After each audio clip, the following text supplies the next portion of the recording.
Hello bien-aimés, j'espère que vous allez très bien par la grâce du Seigneur. Lorsque le Seigneur nous demande de mettre de l'ordre dans notre vie, il ne parle pas d'un ordre uniquement sur le plan spirituel, mais également sur le plan physique. La Bible nous dit dans le livre de Corinthiens que notre Dieu n'est pas un Dieu des désordres. Cela veut dire que notre Dieu est un Dieu d'ordre. La première fonction du Saint-Esprit lorsqu'il arrive dans une vie, là il nous rappelle qu'il est un esprit de sainteté. Et la sainteté alors, ce n'est pas seulement mettre de l'ordre dans son corps physique, c'est aussi de mettre de l'ordre dans ses espaces, afin que lorsque nous nous tenons dans la présence de Dieu, il puisse nous visiter par sa présence, il puisse nous visiter par sa puissance.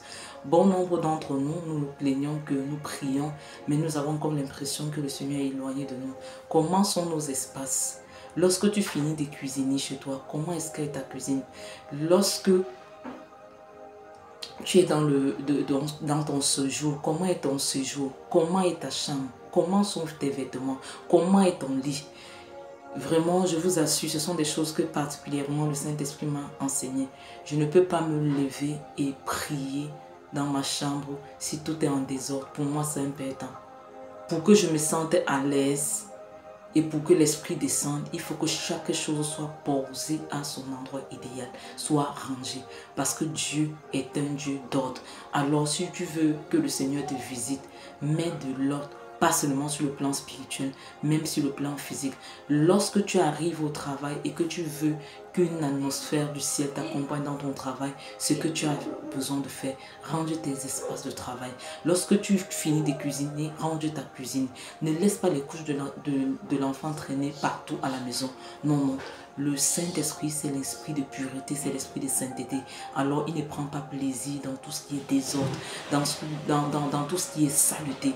Alors, la sainteté, ce n'est pas une histoire de corps seulement. C'est une histoire de corps, c'est une histoire d'âme, c'est une histoire d'esprit, mais c'est aussi une histoire d'espace. C'est pour ça que, à l'époque, lorsqu'on était sur la loi, le temple était divisé en 3 parties. Le parvis, le lieu saint, le lieu très saint. Donc Dieu tient énormément à ces lois-là.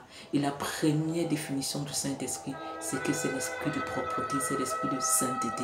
Alors je t'invite à mettre de l'ordre selon l'esprit dans ta vie. Mets de l'ordre dans ta chambre, mets de l'ordre dans ton lieu de service, mets de l'ordre dans ta cuisine, mets de l'ordre dans ton placard, mets de l'ordre dans ton salon. Alors tu pourras l'invoquer et prendre plaisir à descendre. Parce que le lieu saint, le lieu qui est saint, propre, c'est un lieu où il prend plaisir également à descendre. À très bientôt. Je vous aime de la